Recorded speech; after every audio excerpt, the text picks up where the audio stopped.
And we're on. Kristina Kashtanova, thanks for being on Fitness and Consciousness. Hello. I've found you, I think, on Instagram, and I saw that you were a yoga teacher, but once I started digging in more, I saw that you're a crisis counselor, and so I was wanting to start there if we could, and then we can get into whatever else you want, but that's something I've been kind of thinking about a lot lately. So, uh, what kind of, I mean, like, I guess, what kind of crisis counselor are you, and what? Um, I live in the US. I live in New York City, and in the US and in Canada, we have a crisis text line. It's a text line where people can message from all kinds of devices. Like they can message from the phone, from internet, from Viber, basically like all gadgets. And if most people message if they want to end their life, so it is a suicide prevention line. But there are some people reach out if they have panic attacks or anxiety attacks. And crisis text line, there is like staff in there who works full time, and there are also volunteers. So I'm a volunteer. I joined a few months ago, and they did 2 months long training that everyone can join and just take this training, and they teach you how to handle those conversations. So now I'm volunteering, and it's been great. It's been a few months. I really enjoy doing it. Yeah, and it's very rewarding. yeah, I bet it is. I was thinking because I'm listening to a book on CD now called "The Body Keeps Score." Yeah, I actually met the author of this book, believe it or not. Yeah, you what? I didn't catch what you said. I met the author who wrote this book. Oh, you met the author? Yeah, I met him a couple of months ago. It's one of the best books I've read. It's really great. Yeah, I'm really impressed with it. I'm listening to it on CD, and I'm on, I think, 9 of 13. So it's starting to talk about like the movement practices more, like this scientific foundation is pretty much laid, and now he's talking about more the what can be done like through movement. And so I guess, like, what kind of recurring themes are you seeing? Like, because what has me thinking about it is, like, I keep like having people like pop into my life that have had, especially like women, it seems like friends and stuff. We'll just kind of stick with it, thinking like that way for now. But they, like, childhood trauma is super common. It's crazy how common it is. So maybe they were like raped as a kid, or they were molested or something as a little kid. And then I thought it was interesting in that book, The Body Keeps Score. Those kids, the women especially, it sounded like it's more common for them, are more likely to be in abusive relationships, to be like raped later on in life. So it's like, okay, so getting molested as a kid, you're more likely to get raped later on too. And it just like how common it is what is truly disturbing. And just like the several like friends that I'm thinking of, the stories there's a lot of similarities. So when you're because could you just like speak on that? I mean, I don't know if I have an exact question for you, but I guess, like, how often do you see that kind of stuff coming up, like for adults that, you know? So what I can tell, first of all, I have to say that um, Even though it seems like it's more common in women, it's actually male suicide rate is much higher than females. And I think the biggest problem is that men usually just don't complain, they don't speak about it, but they are affected as much as women. And sadly, men are usually just go ahead and take their life, and women are more proactive in like seeking help and talking about it. But because in men it's so expected that men can deal with emotions by themselves, that is why we have such a high suicide rate in men. And it just like yesterday again, the zombie boy took his life, and it's just the statistics is just awful. And what can I say about childhood trauma? And the book that you mentioned, I think it's just, in my personal experience, I work with a lot of people who went through childhood trauma and who try to make a change in their life. I would say it's just very common that people who had childhood trauma, they're just in a risk group, because subconsciously they may think it's an okay way things can be. Because like right now I'm working with a woman who was raped 2 weeks ago, like in real life. And the problem is that it's almost impossible to convince her that she isn't guilty of what happened. She thinks she's the one to blame. And this is what happens if you are a child. Your brain begins to kind of try to make sense of the situation, and they think, oh, it must be my fault, I shouldn't have gone there.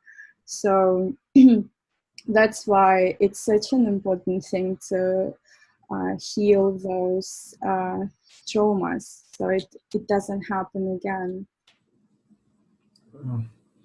So is it mostly the women that are calling into your...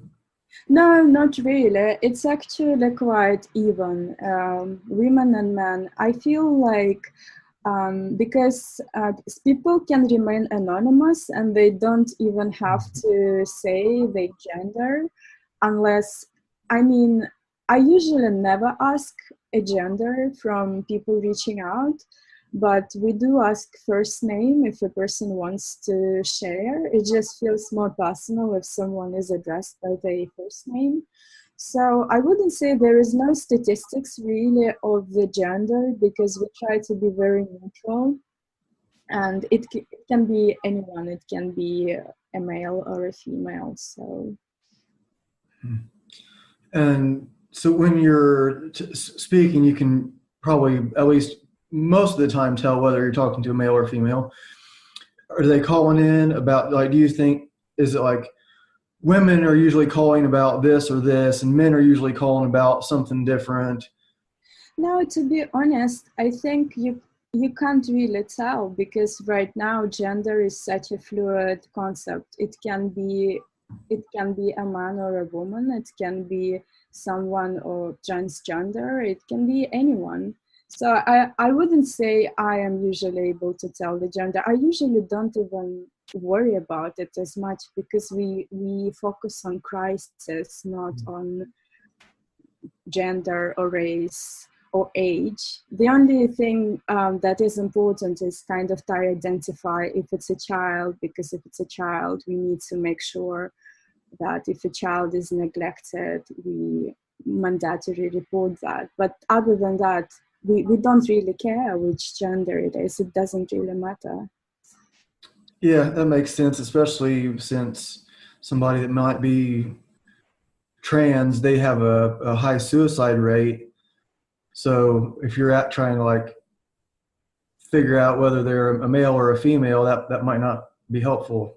Yeah, and I also feel like it's not very correct to guess those parameters, because if a person wants to specify the gender, it's absolutely fine. Some people request a particular gender counselor for religious reasons, or maybe they feel more comfortable with particular gender. But to be honest, I've never had a particular request. Every person who reached out was fine at talking to me. And obviously they do know I'm a woman because I use my real name and it's a female name.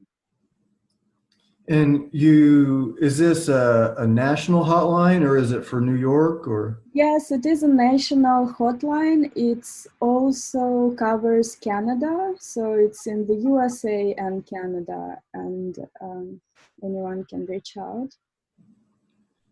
Yeah, what like recurring themes are you hearing? Because like in my mind, I mean, I could be wrong. So if somebody wants to, if they just like really want to kill themselves, then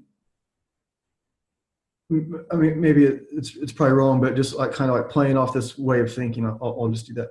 So I'm thinking if they really want to do it, they're not going to call you and try to have you talk them out of it. They're just going to go do it. Like it's like, you know, I was of the same opinion when I started. Actually, when I decided to be a crisis counselor, I had no idea it makes such a big change.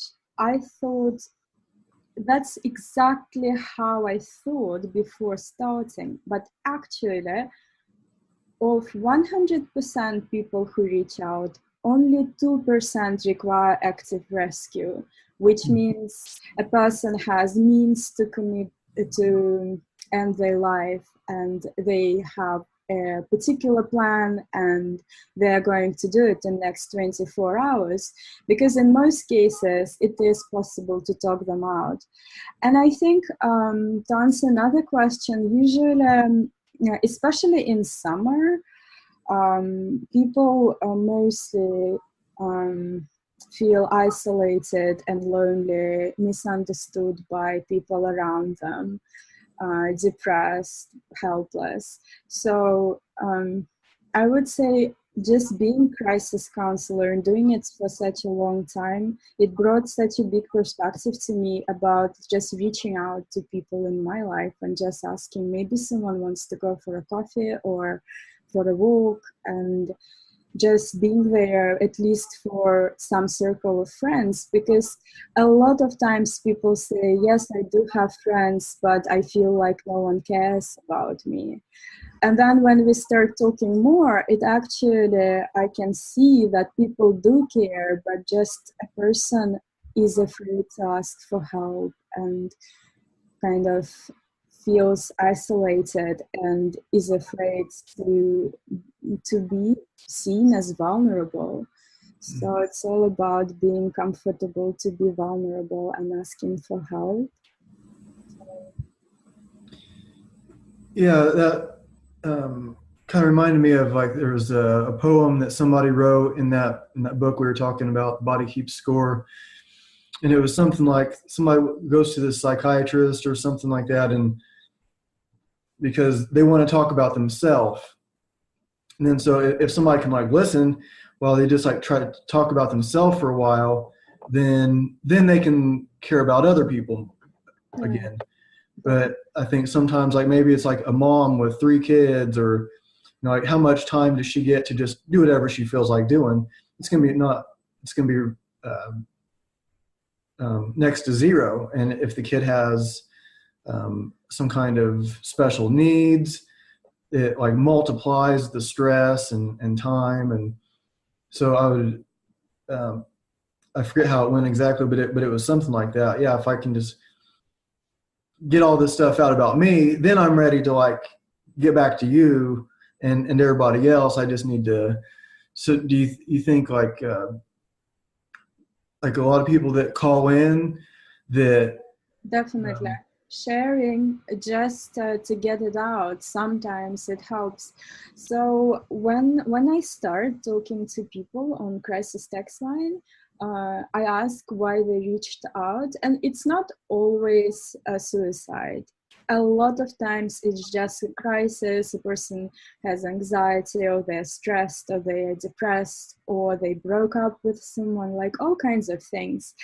So usually I asked what made them reach out today, and when people start exploring, and we start exploring what is going on to understand what's happening.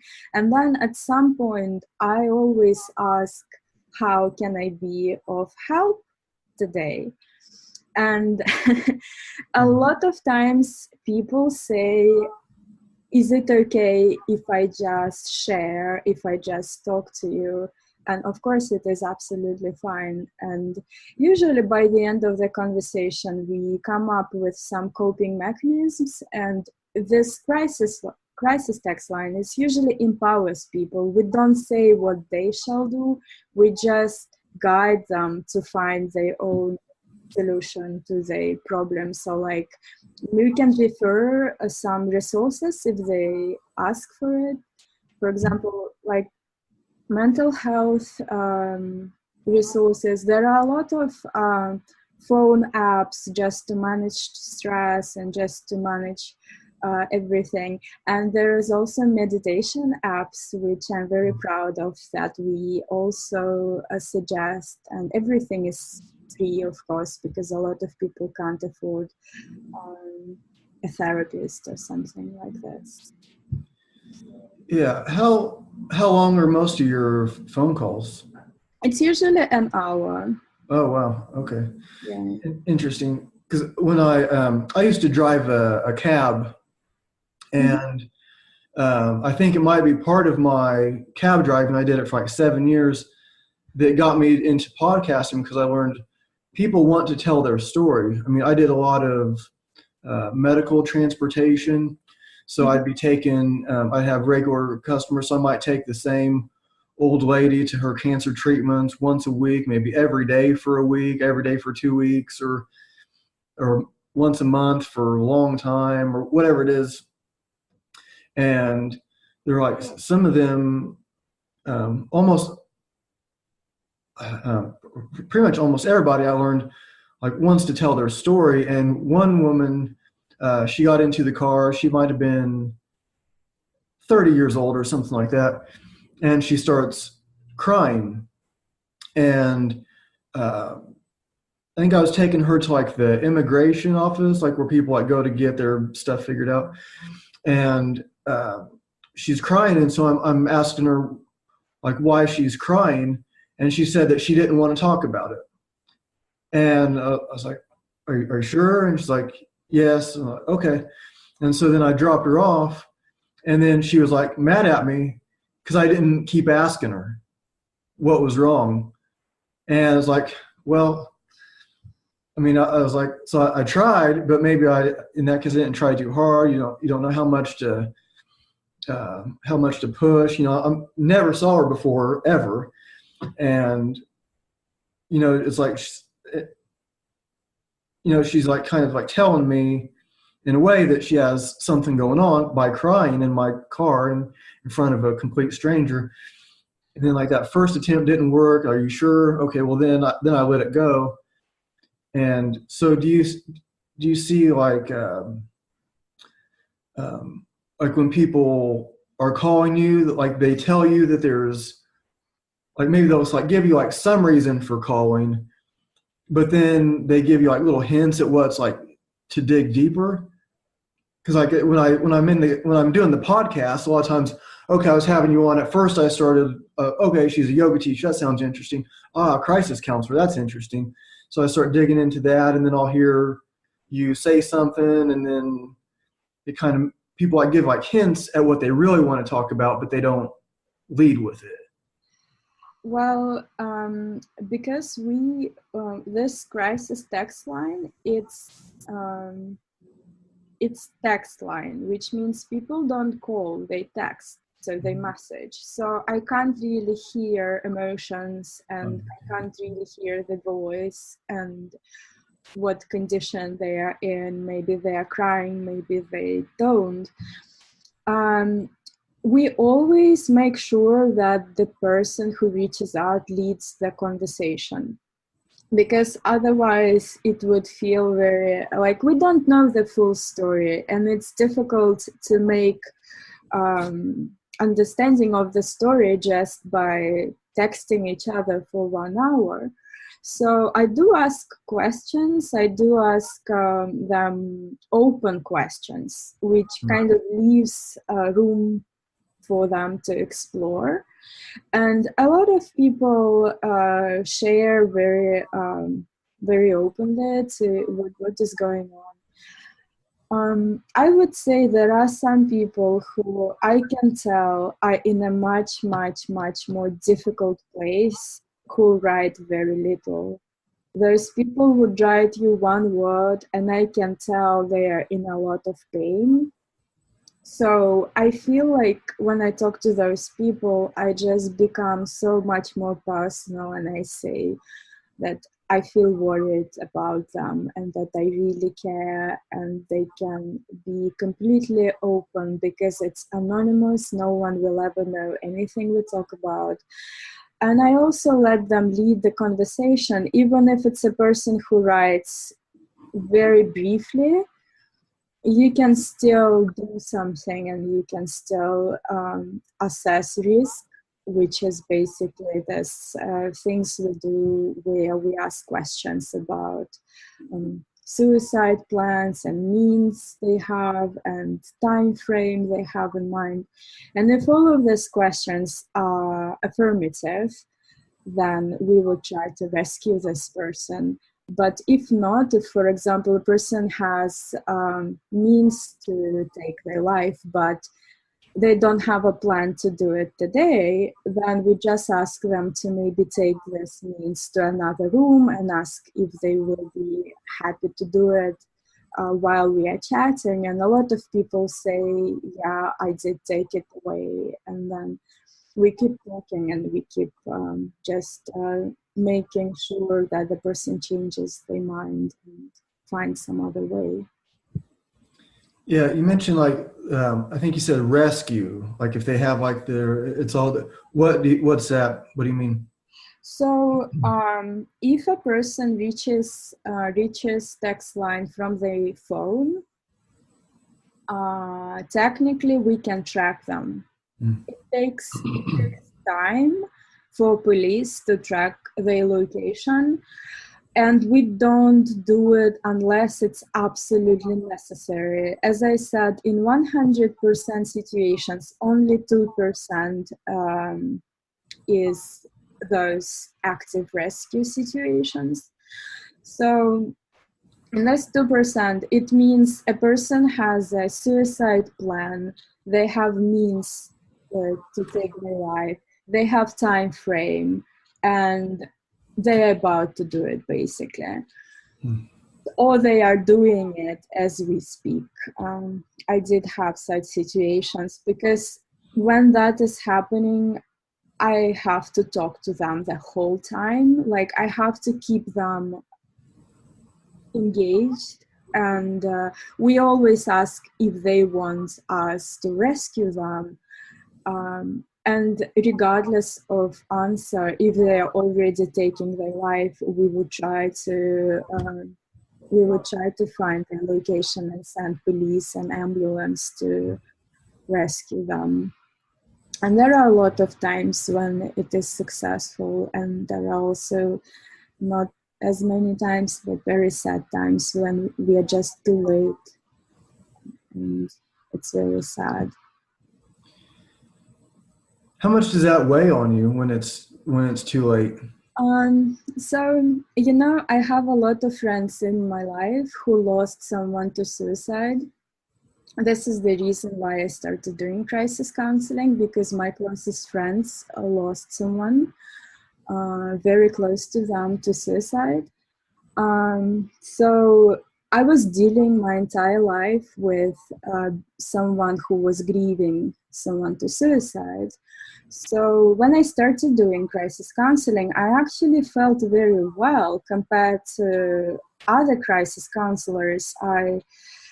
I never felt too sad. I always felt like I'm doing my very best, and then until one day I lost someone, and I'm pretty sure the person we were rescuing, we were too late, and I didn't expect it would have any effect on me really, because I think it's just my life.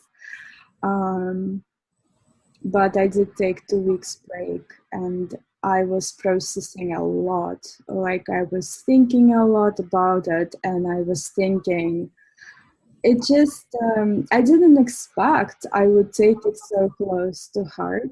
But yeah, I did. And after 2 weeks of break, I returned back, and I just kept doing it, because I feel like there will always be someone who we can't save, but at the same time, there are still those 98% of people who didn't do it just because we were talking to them. Yeah, I could see how that could really drive somebody crazy. Oh, if I would have just worded this a little bit differently, that probably would have helped. Or, oh, I probably shouldn't have used that word. I should have used.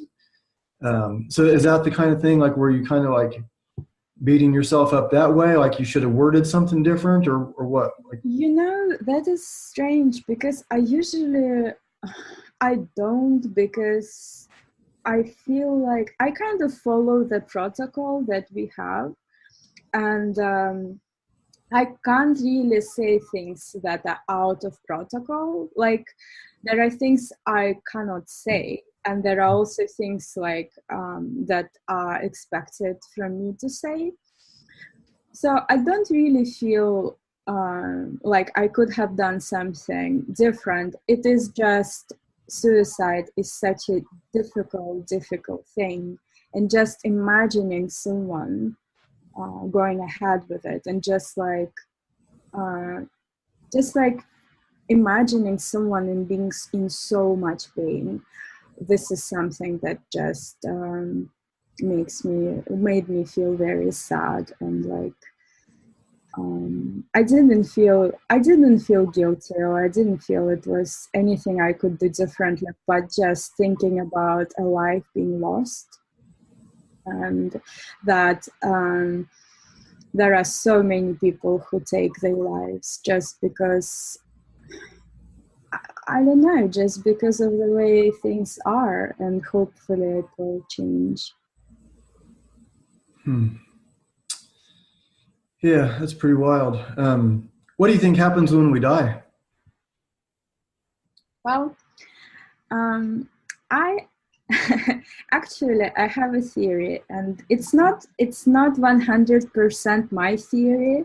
It's actually my best friend's theory, but I really like it, so I use it in my life. I think we are all made of energy, and if you are a good person, when you die, all your good energy comes back to the world.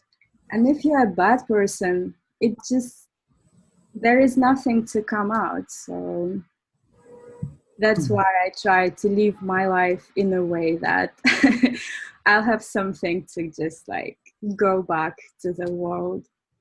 Yeah. Yeah, that's interesting. I think I get you.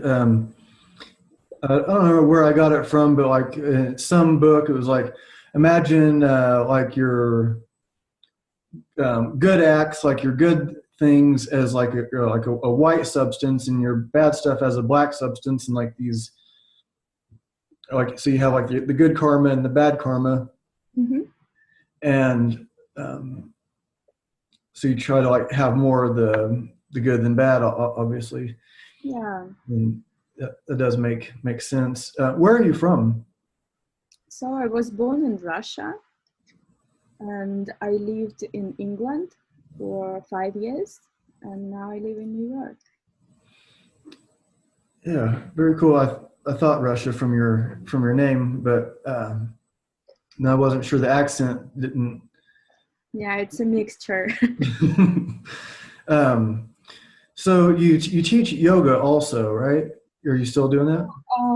My full-time job is photography. I'm a photographer.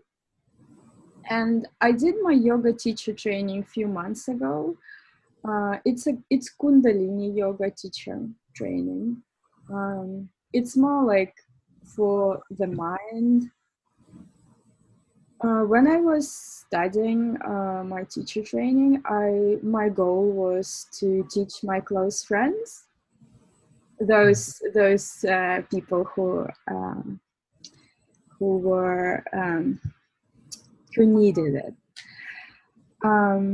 But after I finished my teacher training, I tried to teach in my photography studio. So when someone comes and I can tell a person is stressed or they need to relax, so they feel quite kind of like worried or nervous about a photo shoot, I always suggest if they want to do a short yoga class, and I was doing it this way, and it was amazing because people would do a little bit of yoga and then it's like a completely different person. They feel great, they feel confident about themselves, and we get so much better pictures. Yeah, that's really cool. I like that. So the Kundalini yoga, are you talking about Yogi Bhajan style or? Well, I practice every style of yoga. Actually, pretty much every style of movement. My dream is to become a circus performer, but I'm very far from this dream. I did join acrobatics classes, and I do love trampoline. I think that's my favorite right now. I do practice hatha and vinyasa and all kinds of yoga. But I did teacher training in Kundalini yoga, mostly because it was very beneficial for my own mental health. And I just thought it will be interesting thing to learn. And there is a teacher, she is 75 years old. And I had such a strange feeling that I shall do yoga teacher training because she's so old. And I did it, and after this, the yoga studio got closed, and she's now not teaching in New York anymore. So it was the right thing to do. Wow. Yeah, it's funny how that stuff works sometimes. Yeah. So the Kundalini yoga, you said like mostly for your mind. Yeah. And Kundalini has been a subject of interest of mine for a long time. So can you, like the Yogi Bhajan style is supposed to be like the fast way to activate. So can you like talk about like how it works and like maybe like if there's like some common misperceptions of what it is or what's your take on it? Well, I think I will share my personal experience with Kundalini yoga, if it's okay. You said you will or you will not? I will. Oh, you will. Yeah. Okay, my good. personal experience. Yeah. So I was practicing like regular yoga classes, vinyasa yoga, back in London. And then one day I accidentally came to the wrong room in my studio. And I saw people wearing white, wearing turbans, and I was like, what the hell is this? I was like, this is weird. This looks like a cult. So I asked, is this yoga? And the teacher said, yeah, it's Kundalini yoga. And I was like, well, I'm curious. I'm very skeptical. I was like, these people look so strange. And I said, do I need to dress like this? And they said, no, you can just be yourself. So I came to the class, and usually when you practice Kundalini yoga, you close your eyes and you practice it with your eyes closed. And for me, as a photographer, I use my eyes all the time. So it was literally the first time in my life where I kept my eyes closed when I wasn't asleep for a whole hour. And I felt amazing about it. The practice was quite challenging. Like, now I know it was actually easy, but at that time I thought, oh my God, I almost died. It was very painful, in my opinion. And I was like, I'll never come back here. This is weird and painful and very strange. So I left the studio after the class. And on my way to the bus stop, I felt such a feeling on my shoulders. It was almost like all my problems like left me. I felt so good. I was like, life is good. I didn't feel high. I just felt very content and very relaxed. And when I came back home, it was late evening. I went to bed, and usually I'm quite insomniac. But that night I just slept like a rock. I slept so well, and I got up very early and very rested. And I thought about it, and I thought, okay, this looks really weird, so I'm not gonna tell any of my friends I actually go there, but I'm gonna go there. So I started going to Kundalini yoga classes every week, just once a week. And it had such a good benefit on my mind. I feel like the practice itself, it's a little bit uncomfortable. You feel very uncomfortable, so you learn to be comfortable being very uncomfortable. So then you start dealing with life situations much better. I became much more patient because I used to get annoyed. I never acted on it. I just kind of was passive aggressive about it. But deep inside, it always kind of almost like ate me from inside if someone would be too loud or someone would do something I don't want.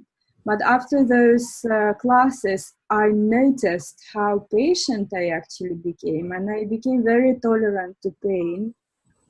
Like, it was incredible. So I wasn't planning to do yoga teacher training. The only reason I did it was just because I knew if I don't do it, it may be just too late to learn from my favorite teacher. So Yeah, very interesting. I hear like different Kundalini awakening experiences, and like I've had several experiences myself that are kind of like not really what the books say, and some stuff is like kind of like what the books say, and other stuff is just not what the books say. Nothing that I've read, and I've read a lot of that stuff. When I was practicing like what was like called Kundalini yoga on the like the DVDs or whatever, and a lot of it like you're holding your arms up for a long time, and there are some prayers where you do and you do a specific breath. yeah, Stuff like, yeah. breath of fire. Is that what you mean? Yep. Can like what's up with the holding the arms up for so long? Because I'm thinking like it's just there are it's called kriya. There are exercises, and there is one exercise that is called ego eradicator. So, and you hold your arms 60 degrees, actually, like this. And Yogi Bhajan, he says that you have a lot of nerves under your arms. It's actually like there are a lot of nerve centers over here. So when you hold your arms like this and you like pump your navel in breath of fire, it's really good for your nervous system. It's like most of the exercises in Kundalini yoga, they are directed to nervous system.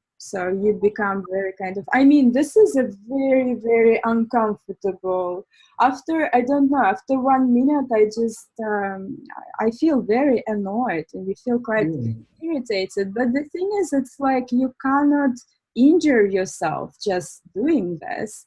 But it does feel like it's a real pain, like the discomfort is so strong. But when you keep doing it, your nervous system begins to adjust. And then when in life you have some kind of difficult situation, you're like, you know what, I've done ego eradicator for 11 minutes. I can handle pretty much anything. Yeah, so you've done it yourself for 11 minutes? Is that what you said? Believe it or not, but when we were doing a yoga teacher training, we had to do this for 62 minutes. 62 minutes without putting your arms down. Yeah, but it was kind of like at the end, and it's called Sat Kriya, and it was a nightmare. And trust me, after that, we all felt very happy with life. All problems disappeared. It reminds me of a story. I think it's like a Russian joke. The guy that wears his shoes 2 sizes too small. Yep. You know Yep. the one I'm talking about? That's a little bit, I would say. There is something close to Kundalini yoga. But I'd like to say that just not to scare people who are listening to this, when you go to Kundalini class, it's usually not more than 1.5 minutes, not 62 minutes, no. I didn't expect that would happen at teacher training, to be honest, because most training was quite like fine. But I think by the end it was fine because we were so physically fit, actually. We were so used to all this stuff. So it didn't feel that bad. But now it's been a few months since then, and I'm like, I can't imagine. We did it, and I survived that. Yeah. The way you explain it kind of makes sense to me. And I kind of thought about that before. Like it's this like mental endurance as much as anything, like get like frustrated and mad or this is stupid. But then that's just like that, you know, you can be at work, maybe you don't like your job, but you have to do it. And you can just do it and be like more calm. Yeah, more calm perspective to life. Yeah. And you can either do your job all day and you can be mad all day or you can be peaceful and do the exact same thing. And you know, we always have a choice. There is this book I really liked, Bhagavad Gita. Mm-hmm. And it says, well, basically the idea is you always have a choice. You can either leave the situation if you don't like your job to the point you can't stay there, then you can leave it.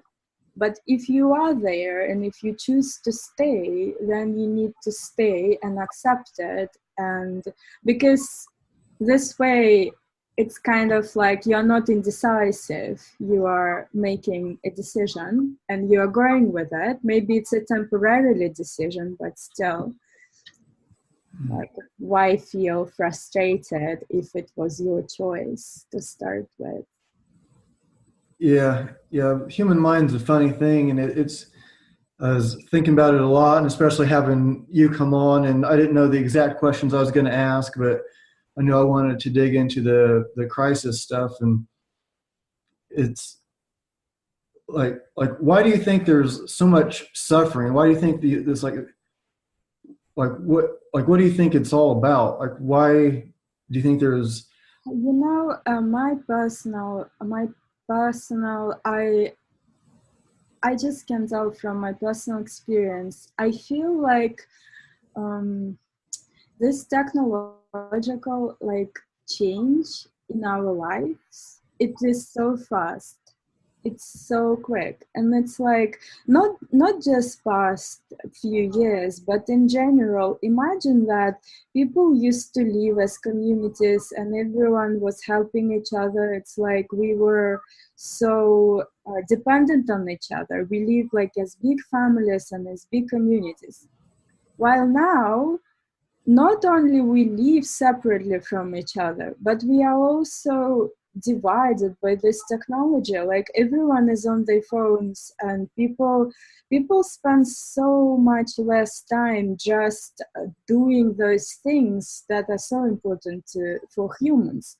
So I just feel people are very bad at handling this, because every time I have this situation in my life where I go somewhere and I'm with my friends and we don't have a connection to social media or to internet, and we are just all together, when I return back, I feel so good because I'm connected. I don't feel isolated. If I feel lonely, I would just talk to the next person to me. Mhm. But with technology, it's so difficult. And I feel like a lot of people feel depressed, isolated. Also, the jobs, like there is such a change in jobs that people have to almost fight for every job. It's so hard to find a job. So there are so many, it's just the society is changing, and it's just all this change. People haven't adapted to it. And I feel like this is a big reason that so many suicides are right now. Yeah, it is really crazy how common it is, like the um, military people coming back from war, they survive that, Yeah, but they don't survive yeah. this regular. I feel like a lot of it is because very often there is not enough there is not enough resources and support for those people, because it's like in military they know what they're doing, and it's like there is a routine and there is a regime, and they may live like that for so many years, but then they come back and it's such a void, and again they don't have this community around them anymore, because in military there is a community and you are never alone, and then you end up just with plenty of free time, and yeah. So, Yeah, do you get military people calling into your hot or texting into your? um, you know what? When I think about that, actually, I have more people who are partners of someone who has PTSD after military, and they reach out. So it's called third party. It's when someone calls because their loved one is suffering and they want to get help.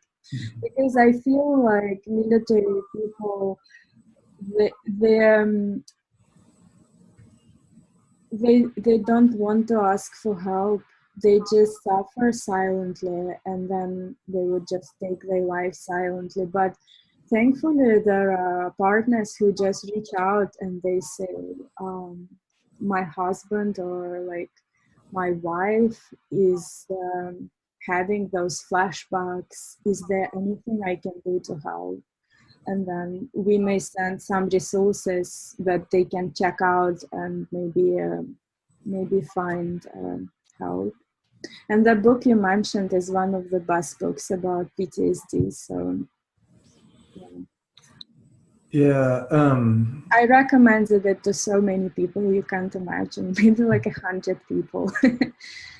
yeah, I've recommended it to a couple. I think I've listened to it before, but now I'm listening to it again in kind of a different. Um, I think the first time I was expecting more like fitness stuff. Mm-hmm. I think that's kind of how I heard about it, more like a healing movement kind of thing. Mm-hmm. And then but this time I had like a little bit of a different. I wanted that, but I had like a little different mindsets when I started listening to it. I was more like interested in the trauma part of it and less about the fitness part. Mm-hmm. But so like how many? I know you have to get going here pretty soon. Like how many people are using this text line? It actually took you like several times of saying that for it to like click in my mind, because I'm thinking people are like calling and you're talking to them on the phone, so you're able to hear, but you're texting, and that's, I mean, that's such a common way to communicate. It's like the majority of how we're communicating. And I think like a lot can get missed in text or misunderstood. And so having like these exact things you're supposed to say, not say, makes a lot of sense. But was my question is, how many people are using this hotline? To be honest, I can try to see how many people use Crisis Text Line. Let's see. I never asked myself this question. You said you're normally on the texting with someone for an hour. How many? So I can simultaneously talk to 3 people. Okay. So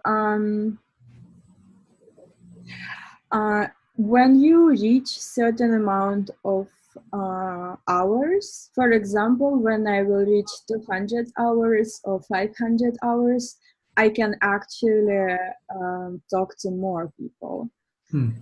But to be honest, I wouldn't talk to more than 3 people because I need my full attention to be on 3 people, and I don't think I can handle more than 3 people at a time. Yeah. But you know what? Actually, we had a shortage in crisis counselors recently. It was crazy. I would come at night, and night is the time when most people reach out, and the line would be like 300 people.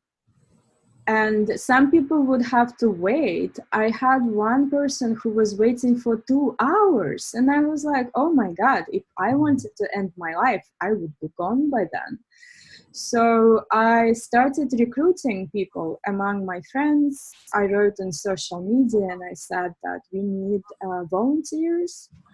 And I found 10 volunteers among my friends. And I think It says you're okay. Okay, we're back on. We had a little technical difficulty. Okay. So you were saying? I can talk to 3 people at a time. And when I reach more hours of crisis counseling, I technically can talk to more, but I wouldn't talk to more than 3 because I need my full attention on those 3 people. So, and I found statistics to answer your question. Listen to this. I'm quite impressed. So in October 2017, Crisis Text Line exchanged 50 million messages. Whoa. And it's in 1 month. October. Yeah. Wow. So it's quite a lot of people. You know what I have to say? Do you know this TV show, 13 Reasons Why? No. So it is about suicide, and it's a TV show that prompted a lot of suicides with the first season. So after first season, there was such a big spike of suicides among teenagers that when they filmed second season, after each episode, they were leaving kind of contact details of our crisis text line. So after that season, we had so many people reaching out, so many people. Some of those people weren't even going to end their life. They were just so disturbed by the TV show that they wanted to talk about it because it was really, really disturbing. So, yeah. And now I feel like as soon as someone high profile ends their life, there is always kind of a spike of people reaching out and sharing how they feel. Wow. Yeah, that's all. It's just amazing. The numbers just blow my mind. I know you have to get going. You have somewhere to be. So, is there any final thoughts you'd like to leave us with? Well, if anyone is in crisis, they can reach out. If you are in the US or Canada, it's 741-741. You can text. Or if you are from somewhere else, you can feel free to message me on Facebook or anywhere, because I don't mind talking to anyone who is feeling like they need someone to talk to. Like, no judgment, completely anonymous. I really enjoy doing it. And I don't want anyone to end their life. So. Yeah, well, very good. Yeah, I did share that post. I saw it when you were asking for counselors. I shared that post, and Yeah, thank you very much. yeah, I'm not on Facebook very much, but I did see that. So yeah, it's an amazing work that you're doing, um, and it seems like with just you said just a couple months of training. Yeah, and it's completely free. And I feel like personally, when I did this training, it taught me so much about how to talk to my friends, to my family, and how to deal with difficult emotions of people around me. I just wish every person could have such training maybe at school, because it's very useful. Things you can say and you can ask. Yeah, it's really helpful. Yeah, and how do you do the training? Is it online or? Yeah, you usually apply, and in the US or Canada, when you apply, you need to provide that you are like not a sex offender, and you are like, you do have, like, I think you need to have social security number or something like this. And you submit the form, like you answer different questions, because they need to make sure that crisis counselors can actually handle this type of work. Yeah. And then they make a decision. And and you also have 3 references, like usually people you worked with, and they write references about you. And after that, you just wait, and they have few trainings every year, and it's completely online, and you have tests, and you have an exam that you need to pass online. And it's not all of it is automatic. Actually, there are people on the other side who check what you're doing and how you are responding. So when I was doing a training, I actually felt it was very, very good, because I even had to redo a few tests, because they would give you like how you can improve, and it was very, very helpful. Yeah.